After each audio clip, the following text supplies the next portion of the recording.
When Vladimir Putin ordered Russian forces into Ukraine almost a year ago, he used Belarus as a launchpad to attack Kiev. Now the Belarusian leader Alexander Lukashenko has said he's ready to let Moscow use his country again to launch a new offensive. He was speaking to a small group of foreign journalists in Minsk. Among them was our Russia editor Steve Rosenberg. Few people know Vladimir Putin as well as Alexander Lukashenko does. Today in Minsk, the authoritarian leader of Belarus did something that President Putin hasn't done since invading Ukraine. He took questions from the Western media. 1 year ago, I say to Mr. Lukashenko, you let Russia use your country as a staging ground for the invasion of Ukraine. Are you prepared to do so again? Yes, he replied, I'm ready to do that. I'm even prepared to wage war alongside the Russians, but only if Belarus is attacked first. Mr. Lukashenko accused the West of fueling the war in Ukraine and warned that the conflict could turn nuclear. Then, the leader who had facilitated Russia's invasion claimed he knew how to secure peace. With President Biden expected in Poland next week, Mr. Lukashenko said he'd invite the US president to Belarus and he'd persuade Putin to come too. We'll sit down and reach an agreement, he said. That is unlikely to happen. In the eyes of the West, Mr. Lukashenko is very much in Russia's camp and doing the Kremlin's bidding. Steve Rosenberg. Well, meanwhile, Ukraine's President Volodymyr Zelensky has said he won't engage with any peace talks with President Putin because he can't be trusted. And as he told our World Affairs editor John Simpson in Kiev, he's unwilling to concede any territory to Russia. After just under a year of war, President Zelensky seems to be in no mood to look for compromise. Ukraine's successes in the fighting and the promises of more weaponry from Western countries mean he doesn't think he needs to offer concessions to Russia. Any territorial compromises, he told me, are only going to weaken our country. Therefore, it's not about compromise. We make millions of compromises every day. But the question is, with Putin? No. Because we don't trust him. I last interviewed President Zelensky in October when Ukraine had its back to the wall. He was noticeably more defiant today. Attacks are going on from several directions, he said. Our defense is holding. We need powerful modern weapons. They're the only language Russia understands. We're responding in their language, he said. And when I asked him about the threat that Vladimir Putin might attack Ukraine through neighboring Belarus... And it will be a big mistake for him and for Belarus. It will be a historical mistake. But if Belarus does involve itself with the... We'll fight. Can you survive? We'll fight. We will survive. We will survive, yeah. Clearly, Mr. Zelensky's trips to the US, to Britain and to Europe have given him extra confidence. John Simpson in Kiev. Help is still urgently needed for the huge numbers left without food, heat or shelter after the February the 6th earthquakes in Turkey and Syria. On Thursday, the United Nations launched a $1 billion humanitarian appeal to help people in Turkey. Earlier this week, a $400 million appeal was made for the victims in Syria. Stefan Dujarric is spokesman for the UN Secretary-General. Now is the time for the world to support the people of Turkey. The needs, as you can imagine, are enormous, the Secretary-General said, and people are suffering. There's no time to lose. He urged the international community to step up and fully fund this critical effort in response to one of the biggest natural disasters of our times. The United Nations has faced criticism for the initial absence of aid. However, if you're in Turkey, too much criticism of the aid effort can get you into trouble. Police there have arrested 20 people for social media posts about the earthquakes, saying that the messages were provocative. President Erdogan has repeatedly criticised the spread of fake news since the earthquake struck. Owen Bennett-Jones spoke to Sway Bolongoris, who is a programme officer for the Europe and Central Asia team of Article 19, a free speech campaigning organisation. People in Turkey have been using Twitter as one of the main platforms to coordinate rescue efforts and ask for help. But also at the same time, government criticism on the platform increased and information exchange unfolded the shortcomings of the government response to the earthquake. So we have been receiving some reports of detention of journalists as well as ordinary social media users, for example, incitement to hatred or even insulting the president. Some of the messages that they were sharing is just related to government's response to the earthquake. For example, just an ordinary young woman last Thursday was arrested for insulting the president. She was released afterwards, but she will be prosecuted for insulting the president in the coming months. This kind of content have been shared on Twitter. Yes, right. And I think one of the problems was that the government closed down Twitter, which upset people, the rescuers, who were trying to use it to coordinate, as you say, their work. Exactly. So Twitter is one of the main platforms people have been using to coordinate rescue efforts and ask for help, sometimes even from under the rubble. And lots of lives were saved by use of locations and information shared on Twitter. And on the day that the government blocked access to Twitter, there were still tens of thousands of people under the rubble, and some of them were still alive. And also those who survived, but still struggling in freezing temperatures without sufficient help, were also using social media to call for help. So it was blocking access to Twitter in such crucial time, firstly disrupted rescue efforts, as many were relying on the information shared on the platform. Secondly, it was hugely detrimental for the coordination of emergency help to hundreds of thousands of survivors who have been waiting for help.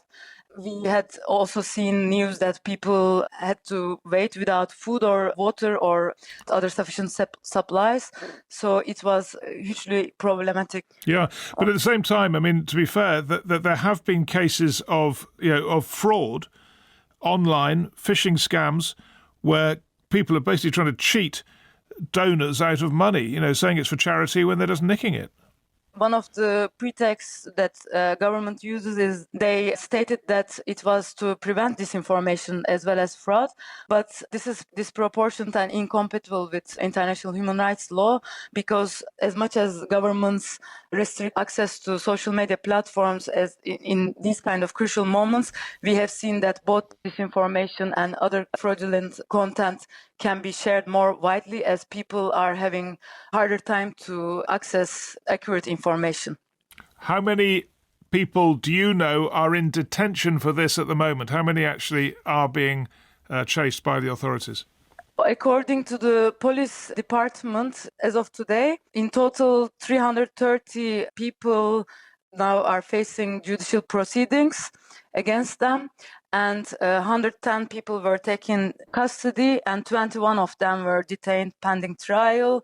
These are all for sharing provocative posts on Twitter or other social media platforms. Sway Bolongoris. There have been angry exchanges between the US and China over the past week or so after the Americans shot down what they said was a Chinese spy balloon. Now, President Biden has said 3 mysterious objects which were subsequently shot down in North American airspace appear to have had nothing to do with China. Speaking to reporters, he said he'd asked for sharper rules about how suspicious objects should be dealt with in future. We have to keep adapting our approach to dealing with these challenges. That's why I've directed my team to come back to me with sharper rules for how we will deal with these unidentified objects moving forward, distinguishing between those that are likely to pose safety and security risks that necessitate action and those that do not. But make no mistake, if any object presents a threat to the safety and security of the American people, I will take it down.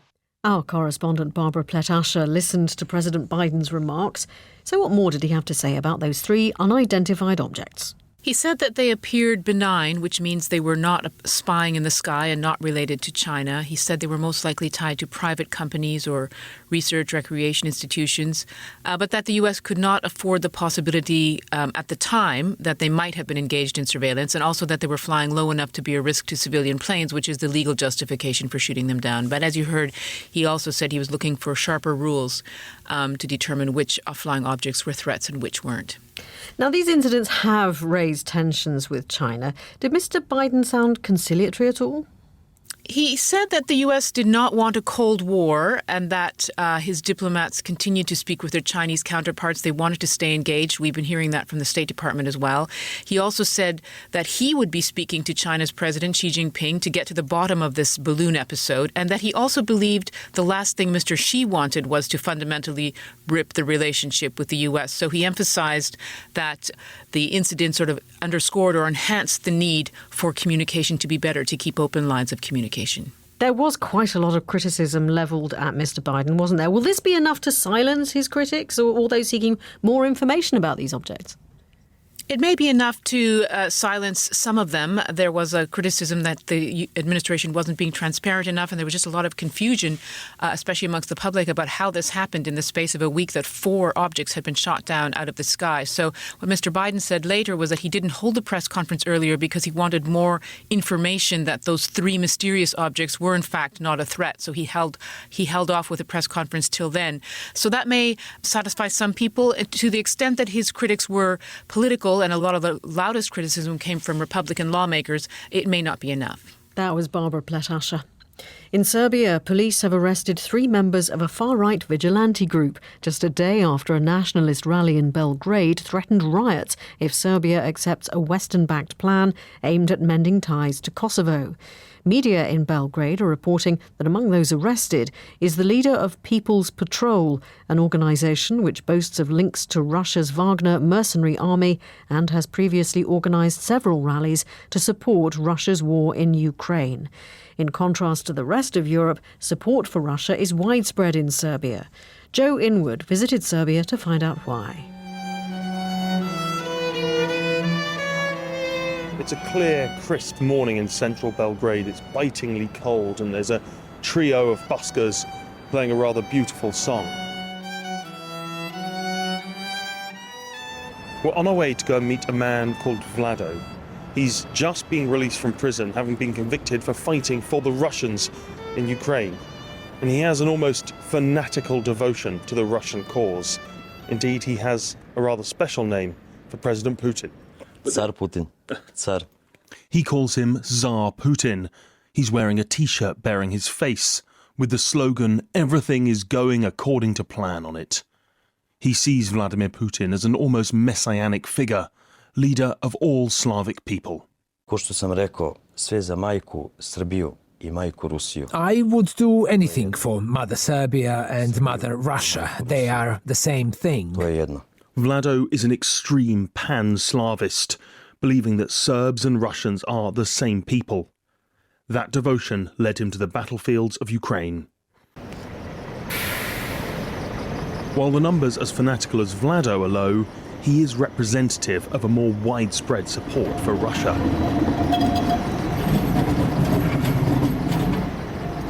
Walking through Belgrade, you can see signs of that support everywhere. Whether it's bits of graffiti, you see Zs, or on souvenir stands. I've come to meet Alexander Yerkovich. He's an MP from a right-wing, a nationalist party, and we've met in the shadow of a ruined building. To je zgrada koja je pogođena tokom NATO bombardovanja I to je zgrada Radio Televizije Srbije. It was the Serbian Radio and Television Center, the headquarters, that was hit in a NATO strike in 1999. He thinks the popularity of Russia is more to do with political pragmatism than pan-Slavic ideology. We have to understand that Russia is a country who supports Serbia in other ways, example in UN, to protect Kosovo and protect Serbian integrity, and the people of Serbia understand that and appreciate that effort from Russian side. Although it's fair to say many people disagree. It is like you put a drug dealer among children and do nothing. Chedomir Stojkovic is a leading lawyer who campaigns against what he sees as Moscow's interference in his country. For 15 years, Russians put agents here, money here. They conduct huge operation in their intelligence service. They start to buying some media and to buying news editors. And through that, after war in Ukraine they start to conduct brainwashing of Serbian nation. He argues Russian interference makes an already tense situation worse. Fights recently broke out in Parliament over proposals to normalise relations with Kosovo.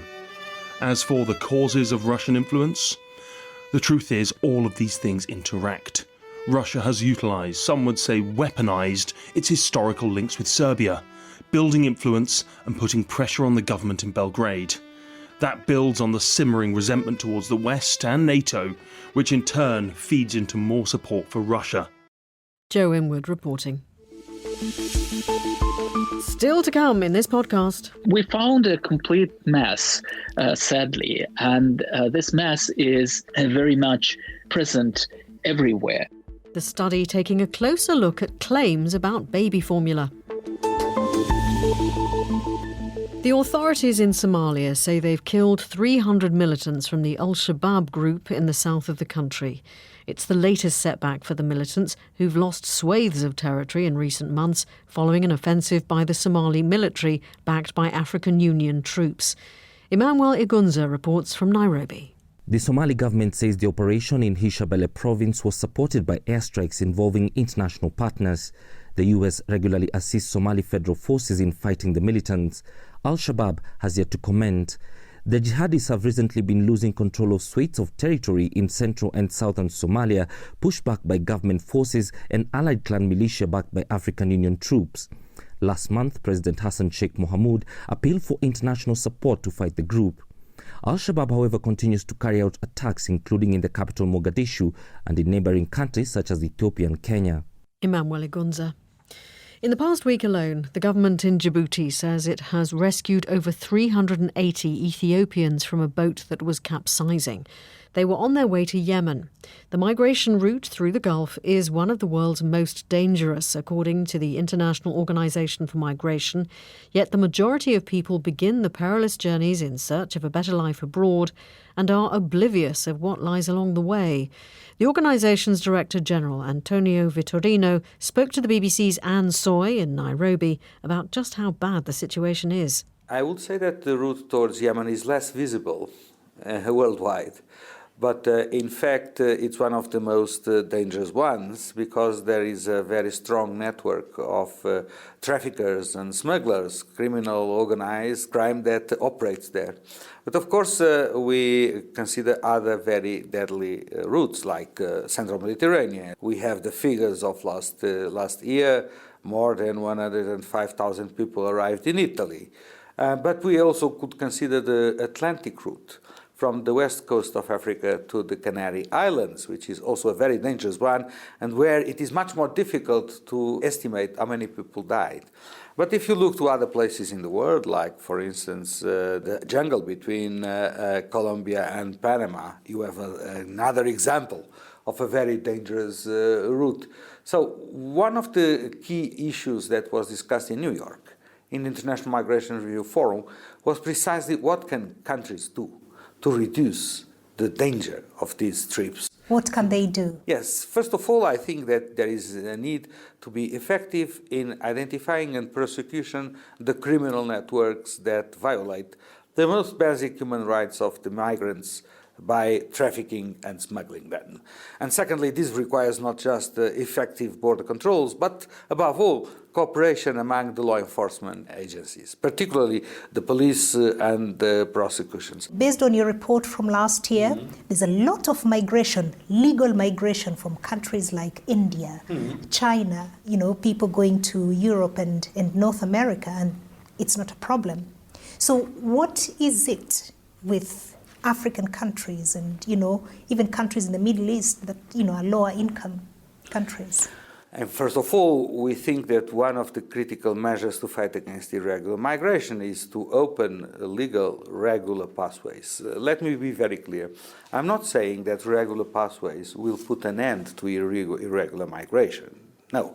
But what I would say is that having more regular pathways will reduce the pressure for migrants to look after other alternatives like irregular migration and being trafficked. What's exacerbating the situation?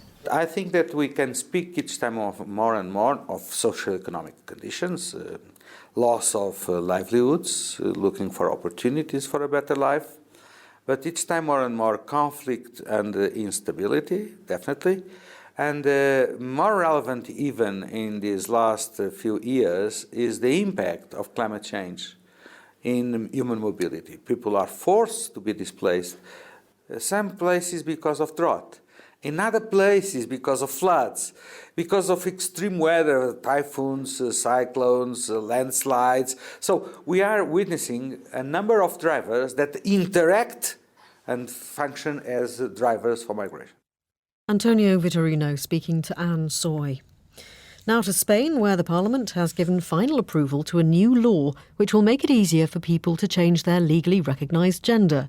All that will be needed for those aged over 16 to change the details on national identity cards is a simple declaration. Previously, confirmation of gender dysphoria and, in some cases, 2 years of hormone therapy was needed. Spain's Equality Minister, Irene Montero, backs the law. It's a law that also recognises rights for trans children, rights that were at risk during the debate over this law, rights that I am aware could go further. But today we take a giant step so that trans children feel more understood in their schools, by their families, and that those families have more support and that they find understanding where there was previously derision.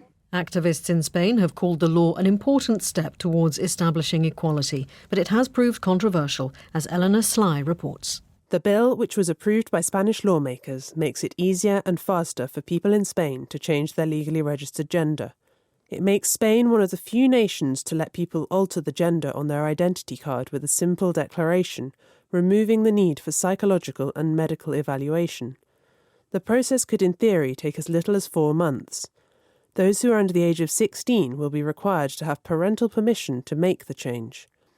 The law has created both political and ideological divisions within the left-wing government of Pedro Sanchez. It has also drawn a backlash from a number of critics, including some feminists who say it risks making women unsafe in single-sex spaces such as swimming pools and prisons. Eleanor Sly. When parents or carers are looking for baby formula, they'll see a lot of claims about how any particular brand benefits development and growth. But new research on products and marketing around the world suggests there's little evidence to back up the claims. Dr. Daniel Munblit is a senior co-author for the study from Imperial College London. The reasoning for doing this study is because both mothers and healthcare professionals and researchers are facing the same problem all around the world with infant formula promoting particular claims. And these claims are very flashy. They're very attractive for the population. We wanted to see what are the claims that are commonly used across the world in low resource settings, in high income countries, and eventually came up with an understanding that everything is very similar. So these very similar claims are used, and there are some typical claims they used all around the world. Then we looked at which ingredients are mentioned in relation to a particular claim. And we also looked at scientific referencing. So what is the scientific evidence behind these claims? And so what did you find? We found a complete mess, sadly. And this mess is very much present everywhere. And sadly, infant formula industry does not provide references to the claims. So they do not provide you with scientific evidence which should support this claim that they make. So approximately around 75% of claims are not supported by the relevant reference. And even when clinical trials are cited, the vast majority of them are associated with high risk of bias. Now, presumably, some regions and some countries are better at protecting parents from inflated claims or misinformation than others. Yeah, that's true. I would say the problem is quite significant worldwide, but apparently in countries like US and Russia, the landscape is much worse than in other places. Now, obviously, breastfeeding doesn't work for all mothers, and it is important to be clear, isn't it, that none of this stuff actually does any harm, does it? No, it doesn't make any harm per se. Sometimes researchers doing this kind of studies or this kind of analysis are portrayed as people fighting infant formula industry and trying to ban infant formula. And that's not the case. So there always will be children whose mothers cannot breastfeed or they choose not to breastfeed. So I think that we are aiming for plain packaging. With no claims, but obviously we'd need to have ingredients, right? Oh, yes, absolutely. Yeah, there are some mandatory regulations and obviously listing ingredients is of an utmost importance. If any claim is made with regards to ingredient, if it is based on solid evidence saying that there is ingredient X which is essential for brain development or essential for cognitive development or for anything else, it should be mandatory part of absolutely any infant formula. Otherwise, babies would be discriminated. However, if a particular ingredient is not associated with a strong evidence, is not backed up with a strong evidence with regards to a particular health claim, then this claim should not be made. In the real world, it's impossible for parents to spend days and weeks investigating whether every claim is true or not. But with the vast majority of claims being misleading, I would suggest not looking that much at the claims and trying to persuade policymakers to make this change for plain packaging to be introduced worldwide to eliminate this problem of health claims made by the industry. Dr. Daniel Munblit. In December 2019, the lives of one family changed forever. 29-year-old Aaron Wilson was hit by two cars while crossing the road in central England and died from his injuries a few days later. His family decided to donate his organs, and that changed the lives of 6 other families. His mother, Irene, said that it was something Aaron would have wanted. Irene is now good friends with 2 of the families, something not often heard of with such cases.